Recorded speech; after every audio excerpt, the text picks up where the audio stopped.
Salut, c'est Stéphane Edouard. Si tu ne sais pas encore ce que je fais, clique dans le coin de l'écran pour découvrir la vidéo de présentation de la chaîne. Si tu sais par contre déjà ce que je fais et que ça te plaît, alors abonne-toi. Alors, tu as entre 35, 40, 45, 50 ans et tu sors d'une période d'hibernation. Ce qu'on appelle l'hibernation, c'est que tu as été en couple pendant une dizaine, une quinzaine, une vingtaine d'années et tu as divorcé, tu t'es séparé et tu te retrouves aujourd'hui dans un monde que tu ne comprends pas. Tu as l'impression qu'il est beaucoup plus difficile de rencontrer des femmes qu'il y a 20 ans que dans les années 90, eh bien je vais t'expliquer, je vais te montrer la raison pour laquelle tu as effectivement raison. Oui, c'est plus difficile, c'est pas une vue de l'esprit.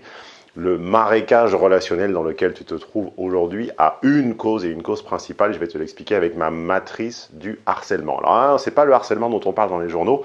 Et alors, à propos, justement, j'ai juste besoin de préciser deux choses avant de commencer ma démonstration. La première, c'est que l'importance donnée aux faits divers dans les journaux n'est pas proportionnelle à ce qu'elle représente, à ce que ces faits occupent dans l'espace réel. Ça, c'est très important à retenir et à comprendre. Souvenez-vous bien de cette phrase quand on va parler de harcèlement.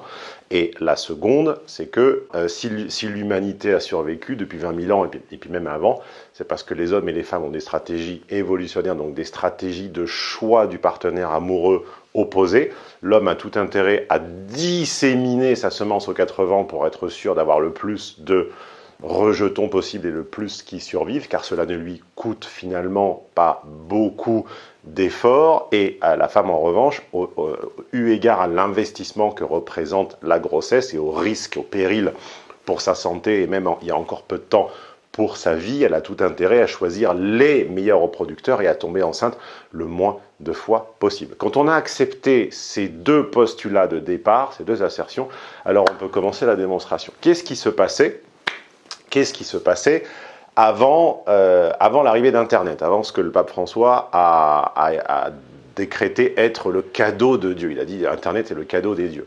Eh bien, en réalité, avant Internet, l'homme croisait des dizaines de femmes qui pouvaient potentiellement lui plaire chaque jour. Pourquoi n'allait-il pas leur faire la cour ou leur faire une proposition plus directe d'avance sexuelle? Simplement parce que le marché, un marché déséquilibré, est régulé par le facteur le plus ségrégant, c'est-à-dire le plus contraignant, c'est-à-dire celui qui fait le tri entre les gens. Et ce qui fait le tri entre les hommes, comment ce marché était-il régulé? Il était régulé par la trouille. L'immense majorité des hommes n'a pas les couilles, et tant mieux d'ailleurs, d'aller faire une proposition à une femme qui lui plaît parce qu'il en croise des dizaines par jour et que ça nécessiterait, c'est courir des dizaines de fois par jour le risque de l'affront, le risque de l'humiliation. Le cadeau de Dieu, on disait, Internet est arrivé. Internet donc a été un terreau où on fleurit, on poussait les réseaux, appelle-les sociaux ou asociaux, comme dirait l'autre. Et sur ces réseaux sociaux ou asociaux, on va partir des plus anciens qui s'appelaient ICQ et qui demandaient des compétences de geek pour être installés, puis MSN, puis MySpace. Et aujourd'hui, tous ceux que tu connais, que je ne vais pas te faire l'affront de citer, tu les connais par cœur, Messenger, Instagram, Facebook, Tumblr, etc., etc.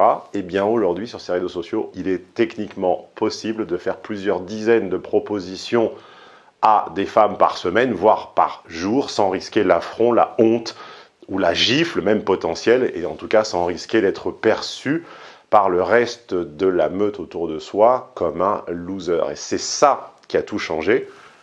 La cause du changement de paradigme qui s'est opéré au cours des 20 dernières années, c'est une forme de harcèlement. Et le harcèlement le plus statistiquement répandu, ce ne sont pas les propositions hors ligne, ce n'est pas le harcèlement de rue, qui est en réalité l'objet d'une toute petite minorité d'hommes qui emmerdent tout le monde. Donc dans cette matrice, la matrice du harcèlement dit quoi? La matrice du harcèlement dit que les propositions, on les partitionne en... Donc quand on dit proposition, c'est des propositions d'homme à une femme, de faire sa connaissance et plus si affinité. On les partitionne en hors ligne et en ligne et on regarde l'effet qu'elles ont sur l'ego de... Alors les féministes diraient la victime, nous on va dire de la personne qui reçoit ces propositions. Est-ce qu'elles ont un ego négatif ou positif?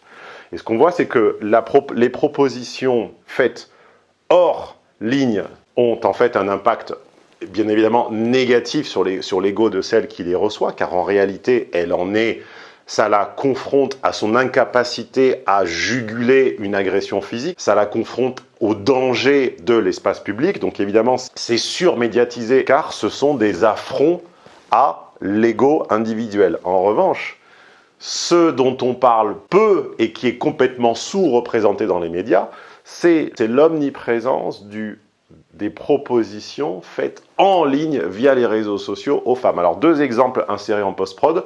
Le premier exemple avec le Messenger, c'est-à-dire la boîte de réception des messages Facebook d'un profil féminin tout à fait standard, et vous allez pouvoir, alors j'ai évidemment masqué les patronymes, vous allez pouvoir voir le nombre de compliments téléphonés, de phrases stéréotypées, de demandes de mise en relation, de demandes d'ajout d'amis, qu'elle reçoit, et vous allez voir un autre exemple véridique également, issu d'un groupe photo dont je fais partie. Je fais de la photo comme ça en amateur le week-end, un hobby du dimanche, et une modèle amateur a partagé les messages privés qu'elle avait reçus de la part d'un membre éminent de ce groupe qui compte plusieurs dizaines de milliers de personnes. Je vous laisse découvrir à quoi ça ressemble en post-production.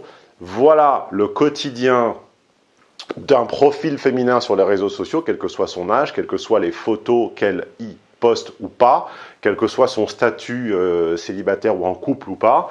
Et ça, c'est un harcèlement online qui est sous-représenté dans les médias, parce que finalement, il n'est pas si désagréable que ça pour l'ego. Il constitue une espèce de base, là, comme ça, indifférenciée, d'attention et d'affection au milieu de ce bruit de fond extrêmement élevé de propositions ouvertes d'entrer en relation, de faire connaissance, voire de propositions ouvertement sexuelles. Il est devenu beaucoup plus difficile de sortir du lot, a fortiori par le discernement, la finesse et la singularité. C'est le bruit de fond, c'est le harcèlement en ligne dont les femmes ne parlent pas assez. En général, qu'elles n'effacent pas et ne bloquent pas. Faites l'expérience, demandez à une de vos amies qui se plaint ou qui évoque le fait d'être souvent contactée et souvent relancée par un type plus ou moins inconnu qui commenterait ses photos sur Instagram ou autre. Demandez-lui, mais pourquoi tu ne le bloques pas? Vous verrez que dans 9 cas sur 10, elle ne le bloque pas. Voilà, alors tu as constaté que je fais rarement comme ça des vidéos debout, parce que c'est beaucoup plus contraignant logistiquement, j'arrive pas à voir mon retour, il est difficile de se cadrer, il est difficile de savoir exactement où se placer, comment s'éclairer. Bref, donne-moi ton retour, est-ce que c'est un format de vidéo que tu as envie de revoir, dis-le ci-dessous, est-ce que c'est un format de vidéo que tu veux que j'abandonne immédiatement, tu le dis également en commentaire ci-dessous. À la prochaine.